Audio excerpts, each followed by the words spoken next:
Hi everyone, welcome back to my channel. Tonight for dinner I will be making some risotto with chicken on the side. It's going to be a spring vegetable risotto primavera, which is basically, if you think of pasta primavera, risotto style. So I am going to be using a lot of vegetables for this. I'm going to cook most of the vegetables first, then set it aside, and then work on the rice, and then fold the vegetables back in towards the end. So let me show you what I'm going to be using. Okay, so from the left we have a green zucchini, a yellow zucchini or a yellow squash, as well as some snap peas and some asparagus. I'm going to use some spring onions, and I will be using all three. A clove of garlic. I have some white wine that I need to finish up. And then my risotto, which has been washed. Some cheese. So I'm using both Parmesan and pecorino, and considering the amount that I'm going to be making, this is a very conservative amount of cheese. So I would say it's a slightly more than a half a cup, maybe a little bit, or about a half a cup. I'm also going to finish with a little pat of butter and a good handful of parsley. And of course, I'll be using olive oil, salt, and pepper as well. Now, I'm not going to be using all of the vegetables that I showed you. I will do the onion, of course, and then the zucchini and yellow squash. The asparagus, it's a lot. So I'm only going to be doing maybe half of the bunch, or maybe even a little bit less, and then maybe half of the snap peas. And as far as the vegetables go, you can mix and match whatever you like. So in regular pasta primavera, I've typically used celery, carrots, onions, sometimes bell peppers. You can also incorporate some spinach or some broccoli, including the stems, or maybe some broccolini. Whatever looks really fresh for the season, that's what I would suggest. You can also do fresh peas. If not, you can do frozen peas, and that's fine as well. And then for my liquid, I am using a homemade chicken stock that I had in the freezer. However, you can also use boxed or canned broth. You can make a veggie broth or use veggie bouillon, and that would work.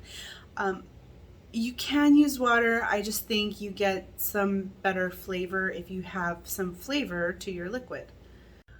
So I'm actually going to start by chopping up the vegetables that needs to be sauteed. And while I prep my vegetables, I'm going to warm up my stock.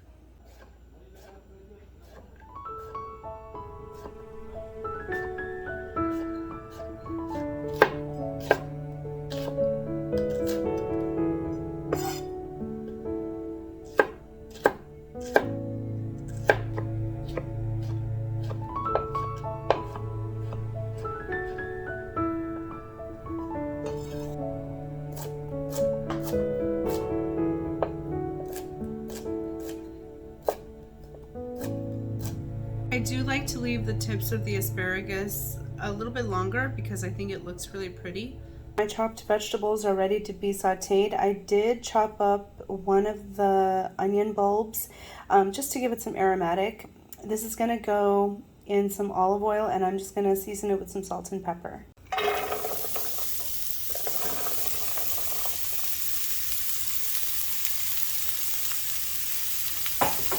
Okay, so I just put a little bit of olive oil so that these can saute, and I'm just going to cook them until they are nice and tender. It shouldn't take too long since they are cut up in a pretty small dice. And I don't like soggy vegetables. I like them still a little, not undercooked, but I like them to be crisp tender. So that is what I'm going to be looking for.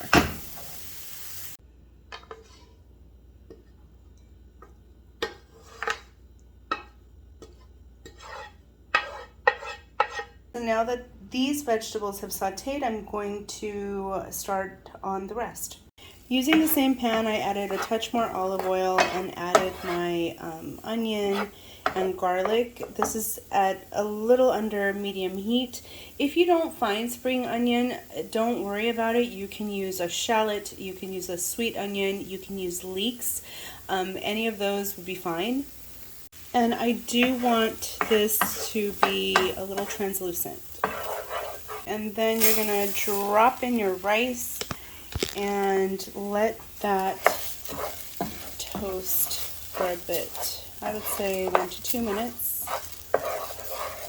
Okay, so behind my saute pan is my stock pot. So the broth that I'm going to use is hot and ready to go. You do want your liquid to heat up. But to the rice first, I'm going to pour in my wine, and I'm going to say I have about half a cup.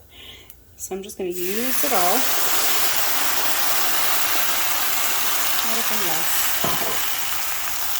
And then I'm just going to stir this a little bit. And this is just so that the rice can get coated and absorb some of that flavor. And then as that dissipates and starts to evaporate, I will add my stock a ladle at a time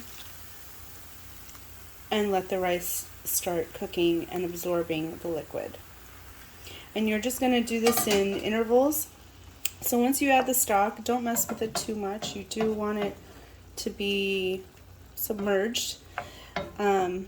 Stir it every once in a while so that it can, get incorporated.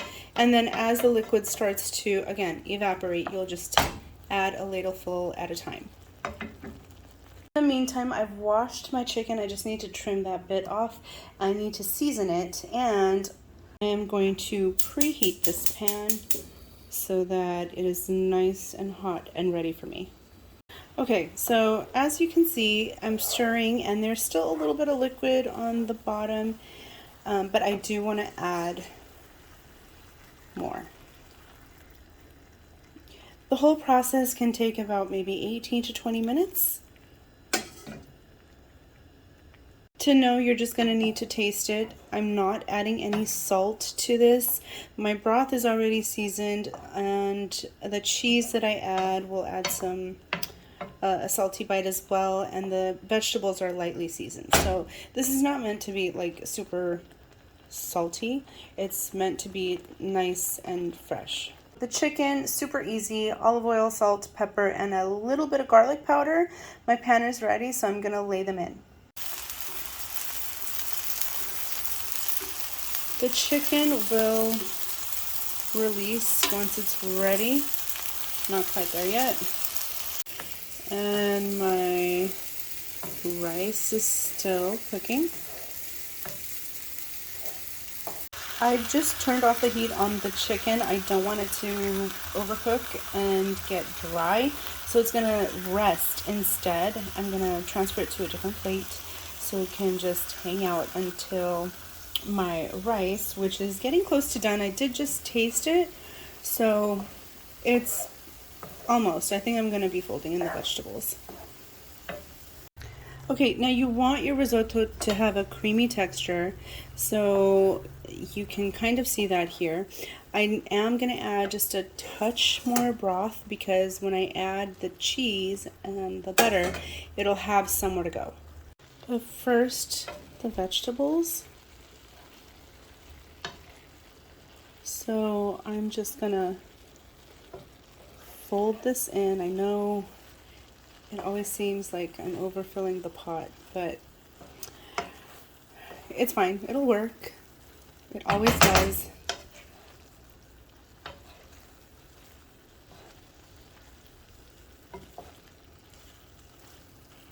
I'm actually going to turn the heat off of this.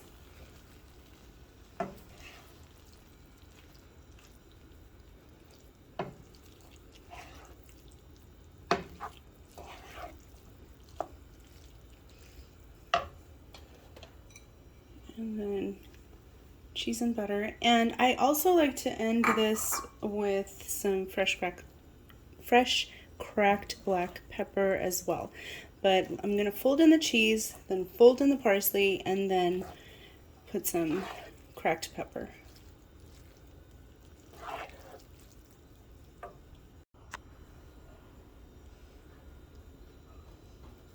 I like a lot of parsley. If you don't have parsley, you don't have to use it. Thyme is also really good. If you don't have anything, don't worry about it. You can also do chives.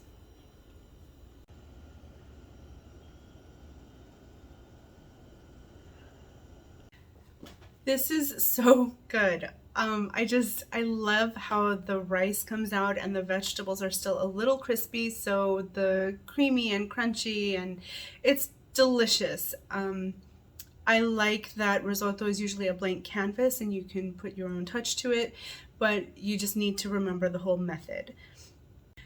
For this type of risotto, it will pair with many different types of protein. It would be really nice with like grilled shrimp or grilled scallops, grilled fish, chicken, obviously that's what I did.